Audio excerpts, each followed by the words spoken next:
Iti Cagayan Valley nang imuntang dagiti ka mang ti DPWH Region 2 iti kanayunan a road sign ni Jessup no mabalakada dagiti motorista iti panaganad na kabayatan ti Semana Santa. Kabayatan na group 3 million pesos agata ti solar powered street light manamnama ama pagnumaran dagiti residente iti Isabela. Daytaken da dumadamag ti Region 2 isang bay ni Dayan Monica Tukay. Iti Cagayan Valley, pinarigta ti gobernador ti probinsya ti kamang ti Department of Works and Highways ti panangputar iti kanayunan a road safety signages nang runa kadagiti critical a pasat ti kalsada iti probinsya. Panggap ti ahensya a dagiti naputar a signages ket agserbi a panangayuan kadagiti motorista tapno masiguro ti kinatalgad iti amin kabayatan ti panagbiyahe da ita a Semana Santa.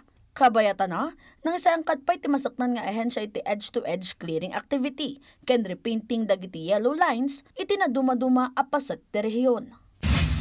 Kabayatan na, nang isayang kat ti Provincial Agriculturist Office ti Grand Harvest Field Day ti Provincial Rice Technology Forum sa Jay Nararagan, Balesteros.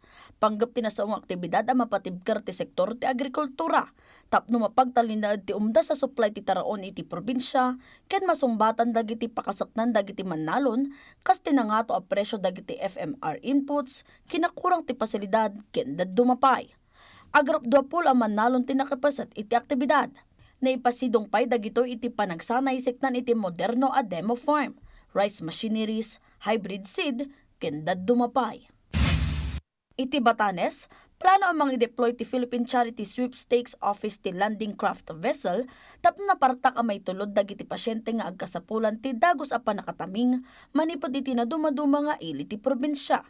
Daytoy ket naawagan kas Mini Roro nga agserbi kas ambulansya ken transportasyon dagiti pasyente nang runa kadagiti Island Municipality kasi ti sabtang paturong ijay Basco. Tinasao nga inisyatibo ket sungbat iti serbisyo medikal.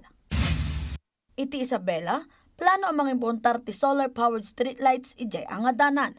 Pinunduan daytoy ti lokal a gobyerno iti sidong to fiscal year 2023 ken 2024 Seal of Good Local Governance Incentive Fund.